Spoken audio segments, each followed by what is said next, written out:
At some point in life, you have to stop looking at things as you hope them to be and instead accept them for what they are.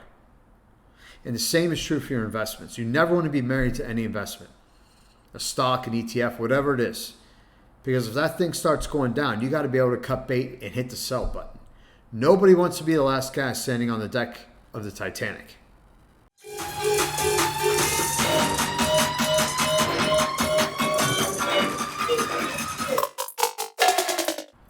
Lately, there's been a lot of speculation on the price of Bitcoin.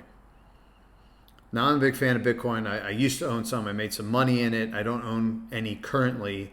But the blockchain technology, the digital ledger system that it rides on is pretty amazing. It takes away a lot of the friction between two parties when you're doing any kind of a transaction. So big future in that. When it comes to speculating about the price of Bitcoin, nobody has been more well known than Michael Saylor, former CEO of MicroStrategy. Now, Michael Saylor now makes a living by going to these conferences and getting paid very well, by the way, and to different seminars, giving speeches about Bitcoin. If it weren't for those, you probably would never even have heard of Michael Saylor. His company, MicroStrategy, has been nearly bankrupt twice. So he's not exactly a super successful businessman, but he says a lot of great things about Bitcoin, and the community eats it up. It seems like the more you exaggerate, the more popular you become. And that's probably true in all facets of our culture today. Now, speaking of exaggeration, he has claimed that Bitcoin is going to hit $1 million in value. $350,000 by 2024, $13 million by 2045.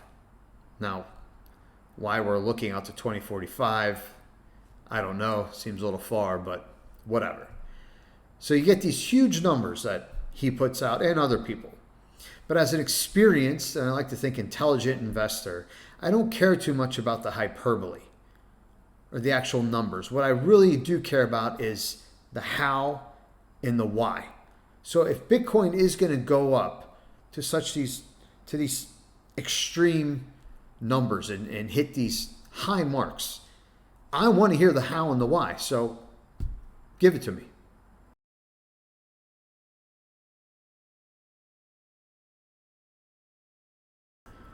Okay, I see this one a lot. Bitcoin is like digital gold. Digital gold. Okay. But gold really is digital gold. I mean, gold is a physical metal, but nobody buys physical gold. They buy the GLD, the ETF.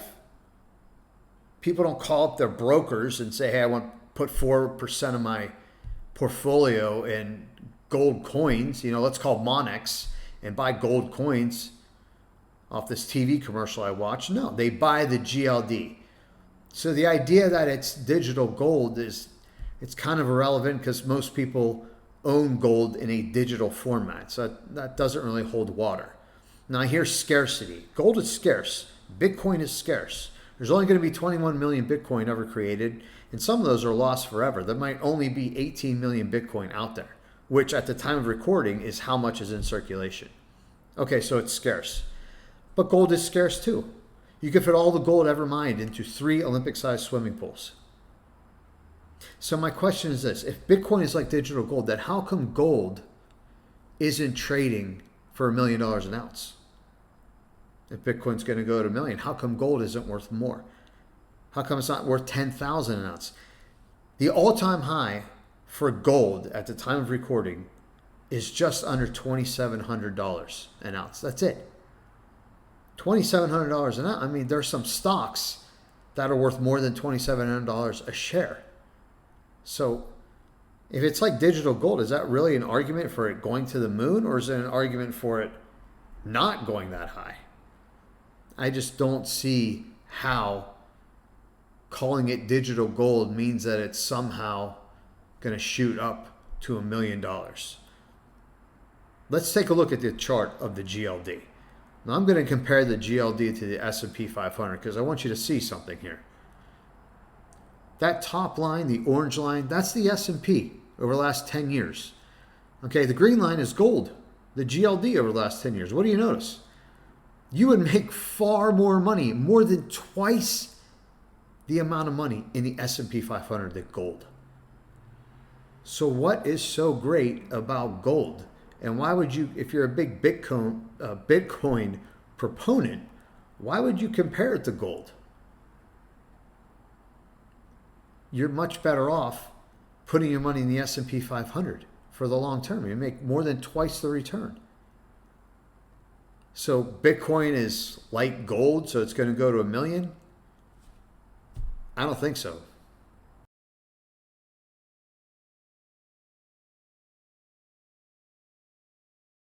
This argument's been put out there too, notably by another Wall Streeter, Anthony Scaramucci. Now, I like a lot of what Anthony Scaramucci has to say. He thinks that it will replace gold in people's portfolios. Okay, now this at least, this makes sense. I mean, this is substance. What he's saying is that all the people out there who have a portfolio with at least part of it allocated to gold, let's say 5%, they're actually going to sell that 5% and reallocate it into Bitcoin. That makes sense because now you're putting a lot more money into the asset, and that would definitely push the price up. Now, Scaramucci says that it's got to trade to the market cap of gold, and he thinks that it's better than gold. So it'll probably be even more money. So you're going to be funneling more money into Bitcoin than what's currently into gold. That would certainly push the market cap up significantly. Now, I disagree with this, and there's a big reason why, and here it is. Generational differences. If you follow the crypto community, you'll find that it trends younger. Gen Z, younger millennials, they're the ones that are the big proponents of crypto. There's also something I know about boomers and older people. First off, older people have all the money. Younger people, like those who are big proponents of crypto, don't have any money. There's not a lot of Gen Zers with big portfolios. But I also know that older people don't like change. They don't like to disrupt what's already been working for them. I don't see many of these guys calling up their broker at Morgan Stanley and saying, "Hey, Jimmy, I want to sell this 5% allocation I have in gold, and I want to put it in Bitcoin, baby. I'm all in on Bitcoin." I don't see an older guy doing that. I don't see a 78-year-old man with $10 million in reserve to just change all of a sudden. So if all the money is with older people, how is Bitcoin going to become this big replacement for gold? Younger people who really like crypto, they don't have any money. So where's this big change going to come from? Scaramucci makes a good point, but I just don't see it happening unless old people suddenly decide that they're okay with making big changes later in life and they're willing to take the risk. Because altering your portfolio at an older age like that, that's a risk. And I just don't see older people doing anything like that, at least not the ones I've ever met.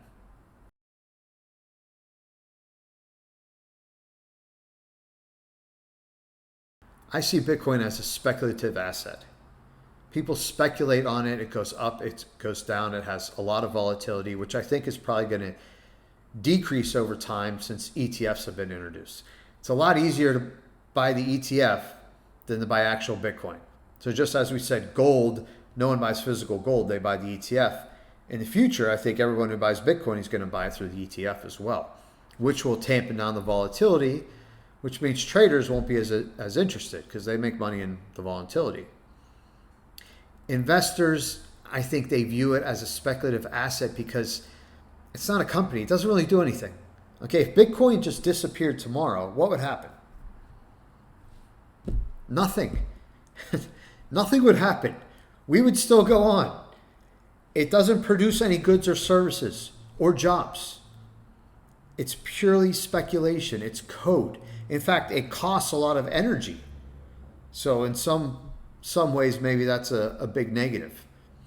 But in order to push this thing up to $1 million, you need people completely reallocating their portfolios, selling tech stocks, selling S&P 500, selling gold, silver, whatever else they may own, and putting it into this. And the thing about speculation is it's It's a hot thing when it's going up, but everyone runs away from it when it's going down. And if this does level off, which is what I think it'll do, it's going to take away a lot of the excitement.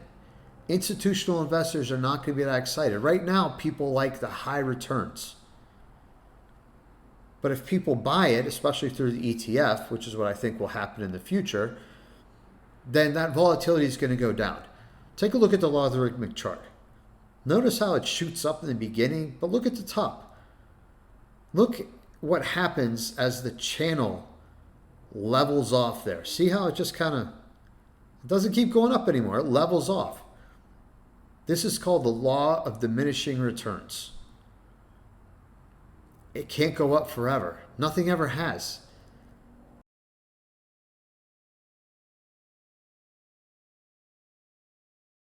My final point is that if Bitcoin is going to go to such heights like $1 million, even half of that, that means that it would have to behave differently than any other asset. Forget gold. Like we said, gold's only been the $2,700 an ounce. Big deal. It would have to act differently than any asset ever created. So I don't know how you could get from where it is now to that. It would be completely unprecedented. Now look, this is my opinion. I could be wrong. Maybe it just does keep going up. Maybe people funnel in and they put their money in it. I don't know. It could happen. Maybe the older generation, institutions that have all the money say, yeah, hey, we're all in. Let's put our money into it. Let's see what kind of returns we can get. I don't know. But if you think that that's what's going to happen, then tell me about it. Give me a comment. I want to hear the other side. I want to hear people tell me that I'm wrong. I'm always willing to learn and listen, but give me data. Give me a reason. Give me something that says money is going to flow into this thing like nothing has ever done in history. Because to get to $1 million, that's what you're talking about. Something that's unprecedented. Don't just give me a comment, well, I bought it, so I think it's going to go to, $10, $100 million, $1,000. Give me something real. Give me something I can do some research on. Don't forget to like and subscribe, and I'll see you next time.